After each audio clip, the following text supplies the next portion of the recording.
غلطة صغيرة بيقع فيها أصحاب المطاعم ممكن تاخد منهم وقت وتفكير كبير جدا. يا ترى إيه هي الغلطة دي؟ أي مطعم لما بيجي يعمل منيو جديد أو بيفتح مكان جديد وبيحط أصناف المنيو ويبتدي يعمل تكاليفه، بعد ما بيخلص تكاليف المنيو بيقول لك والله أنا تكلفتي في المنيو دوت 30%. يعني أنا لو بعت ب 100 جنيه هصرف 30 جنيه، يبقى أنا تكلفتي في المنيو ده 30%.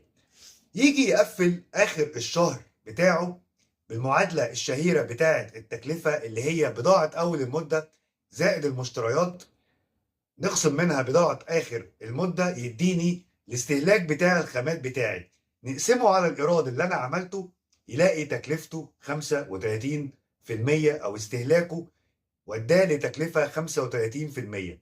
يبتدي يدور أسئلة كتيرة قدام المحاسب التكاليف وقدام صحاب المطاعم: انا بسرق، انا عندي هدر، انا الناس مش ماشيه على رسبي، انا مشترياتي فيها حاجه غلط. قبل ما تفكر وتتجه الاتجاه ده، تعالى نفهم الاول يعني ايه تكلفتك 30% او متوسط تكلفه المنيو بتاعك 30%. يعني ايه متوسط التكلفه اللي انت حاسبه ده 30%؟ ده بمعنى ان انت عندك اصناف كتير في المنيو، 10 اصناف 15 صنف، هتلاقي اصناف تكلفتها 22%، اصناف تكلفتها 25، اصناف تكلفتها 30، اصناف تكلفتها 35، في اصناف تانية تكلفتها 40، في اصناف تكلفتها 15. المنيو لما بيجي يتعمل ما بنقولش مثلا ان احنا ده تكلفته 10 نضرب في 3، ان احنا بنضرب السعر في 3 او في 4 عشان نثبت التكلفة. الكلام ده طبعا ما بينفعش. يعني ما ينفعش مثلا ان عندي نوع سلطة تكلفته عليا 15 جنيه واقوم اضرب في 3 ابيعه ب 45. عندي كوباية شاي تكلفتها 2 جنيه ابيعها ب 8 جنيه، فدي حتى ما جابش حتى سعر القهاوي العادية. وده اسمه في محاسبة التكاليف أو في صناعة المنيو أو في تكاليف المنيو اسمه هندسة المنيو. إزاي تعمل هندسة للمنيو؟ إن في حاجات تكاليفها عالية يشيلها مقابلها حاجات تكاليفها قليلة. طب يعني إيه كلمة متوسط تكلفة اللي أنت بتطلعه في الآخر؟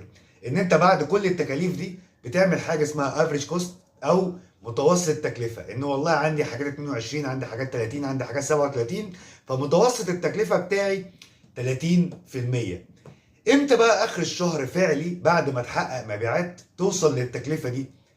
ده لما تبيع كل اصناف المنيو قد بعض. يعني تبيع السلطة قد المين كورس، السندوتشات قد البيتزا قد الشاي قد المية، كله يتباع قد بعضه. طبعا في اي منيو وفي اي مطعم في اصناف بتبقى بياعة واصناف ضربة، في اصناف بتبقى هادية شوية. يعني ممكن تبيع 5 سلطة 6 سلطة في الشهر، وممكن تبيع 100 بيتزا. البيتزا مثلا تكلفتها 30، السلطه تكلفتها 22، وهكذا وهكذا وهكذا. فانت لما تيجي تحسب تكلفتك اخر الشهر بالمعادله دي، تعمل تحليل الاصناف، تكلفتك بناء على مبيعاتك في الشهر ده. ده بيقودنا لايه؟ بيقودنا ان انت كل شهر تكلفتك هتبقى مختلفه، مش هتبقى ثابته. فمش معنى ان انا عملت منيو تكلفته 30% ان انا هفضل على طول 30%. انت قبل ما تعمل وتشوف الهدر وتشوف العجز وتشوف المشتريات بتاعتك، حلل مبيعاتك، شوف اللي انت بعته ده تكلفته كام. انت ممكن تبيع حاجات تكلفتها 40% اكتر من حاجات تكلفتها 30%، فيديك متوسط تكلفة في الاخر مثلا 37%. قبل ما تقول انا عندي مشكلة او عندي هدر، ارجع لتحليل المبيعات. يبقى اول حاجه لما بتقفل شهرك، حلل المبيعات بتاعتك، شوف المبيعات اللي انا بعتها دي طبقا للريسبي اللي انا حاطه من الاول تكلفتها كام. تكلفتها مثلا 35%، اوكي. طب انا بالمعادله اللي انا عملتها بتاعت اول المده واخر المده والمشتريات، استهلاكي كام او تكلفتي كام؟ والله بناء على مبيعات تكلفتي 35، بناء على المعادله دي تكلفتي 37. انا عندي كده في 2% هدر. ممكن تطلع اقل، انا عندي كده 2% اقل، يبقى انا مش ماشي على الريسبي المحطوط.